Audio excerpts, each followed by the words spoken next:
Joining me in studio here this morning, Kevin Green, our senior markets correspondent, S&P 500, basically at 6. KG, good to have you here in Chicago as always. Appreciate you, Oliver. Yeah, I mean, we're sitting at around 6,000. That's going to be the first area of resistance that I would note. Usually when we do open up at an intermediate area of resistance, we try to break through, and then we usually kind of see a fade, kind of come back, retest, and then try to push higher here. But when you're looking at the longer time frame, we're actually moving up fairly well. Yesterday we had this little doji candle that did kind of show up. You can also call it maybe a spinning top. Which one was that? Yesterday? Yesterday's candle. Yeah. Okay. So yesterday's. Can we see that on here? Do we need to get in a little closer? Yeah. I mean, if you kind of zoom in, it's going to be that red candle that we had yesterday. It's pretty much testing the upper, the lower channel of support for that wedge that we've had here, which is not a surprise. We still had a decent day, but you want to kind of see a little bit more follow through for today's session here. Now, once again, we're opening up at 6,000. I would suspect that we might see some resistance here over the next 20, 30 minutes or so, maybe coming back down, pulling down and trying to retest maybe that 59.90 area or maybe even 59.80 and then try to regroup and push higher. For the area of resistance for today, I'm kind of looking at the 6,020 level, Oliver, as the area of resistance. That was the high from yesterday? Yeah, about a 40-point range, from the high to the low here today, which is good. Compressed markets. We're in a situation right now where VIX is, for the most part, continuing to move to the downside, especially if you're looking at spot VIX. Got a little bit of edge to the upside when you're looking at the December contract. Not surprising. We have a Fed meeting coming up in the next couple of weeks here, but the setup is really good. And I think last thing to kind of note here.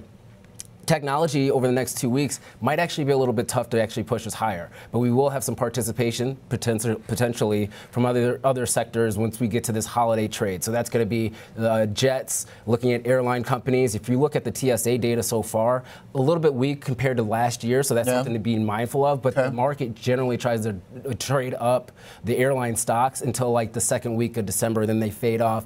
And then you're looking at the retail stocks or those that have consumer discretionary exposure. So look at the Amazons of the world. Look at the Kohl's, if you will. You can look at maybe Best Buy hit down 9% this morning. Yeah, Best Buy's having a little bit of trouble. Well, I mean, they had a really good quarter last quarter too, right? So I think it's more of a right sizing of their business. So that's kind of the lay of the land going into the remainder of not only just this week, but next couple of weeks, and kind of the setup for today. As far as the super cycle goes, though, it's not so super at Best Buy, but maybe to your point, just some Best Buy stuff. To your statement about the jets and the retail stuff, I really like that, the seasonality of what people are going to be doing over the next couple months. I was thinking when I was traveling this past week, someone brought this up to me, which I thought was a pretty good point. With all the work from home, I wonder if the holiday travel will be less concentrated than usual, if it kind of gets dispersed over maybe a broader calendar because people are able to move around a little bit more freely. I mean, not me, I'm terrible at booking, but like a lot of folks I feel like are going to be able to fly kind of outside of those main like Thanksgiving, Christmas days, I would think.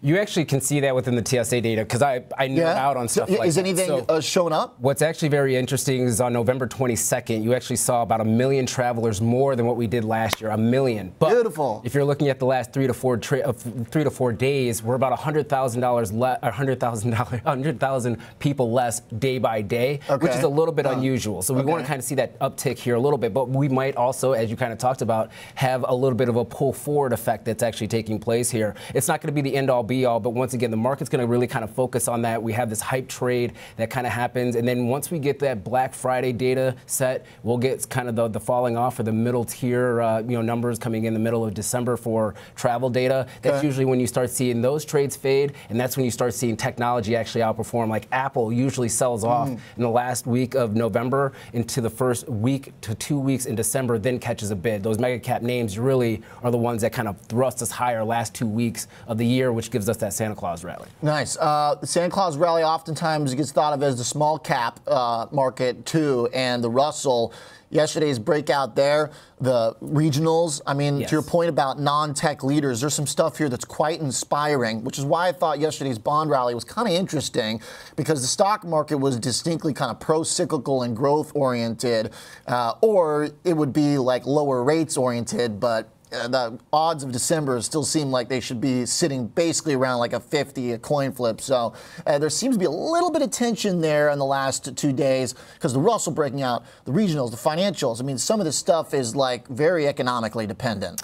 Yeah, so if you're looking at the small caps in general, right, the regionals are going to have to really lead that space. And I know a lot of small cap traders don't like to face that fact, but unfortunately, they're doing great. Regionals are going to be around 30 to 35% of their total earnings power. I mean, we know 60% of those stocks really are not profitable at all. And if we have a better backdrop, maybe the regulatory environment eases up a little bit here. Maybe we have some economic growth aspects in one way, shape, or form, especially when you're looking at those small community banks that actually have been neglected over the last couple of years. That's where you kind of catch that bid when it comes to regionals. And I think that's going to have to be the trade in order for the small caps to really kind of thrust here and actually be able to hold some of these gains.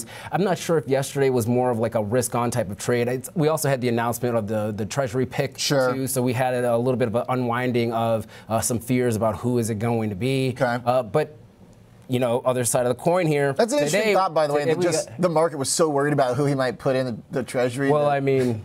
That's weird because then the bonds rallied still. So the bond rally part, though, still, because if the market were calm, an expression of relief, then oftentimes that means yields go up, bond prices go down. But they've been going up so much, though, Ali, right? Like, it feels like the yield market itself continues to exaggerate its moves, right? It gets a little bit irrational either to the upside or downside. We saw this before the rate cuts that occurred a couple of months ago where yields were just continuing to move to the downside, and then we had the unwinding effect. And we may have went a little bit too far when you're starting to look at 4.7% or even 4.8% being on the radar. That's a little bit stretched, and the equity market really did not care about that. So now we saw a little bit of a bid yesterday, which was decent. Once again, a little bit of risk on. Today, though, is going to be very interesting because we had the commentary of the reaffirming of the tariff policy potentially overnight. You saw yields kind of moving to the upside again. And so where is this trade really going to be concentrated? I think what people are really neglecting, it's not really small caps, large caps, or mega caps, right?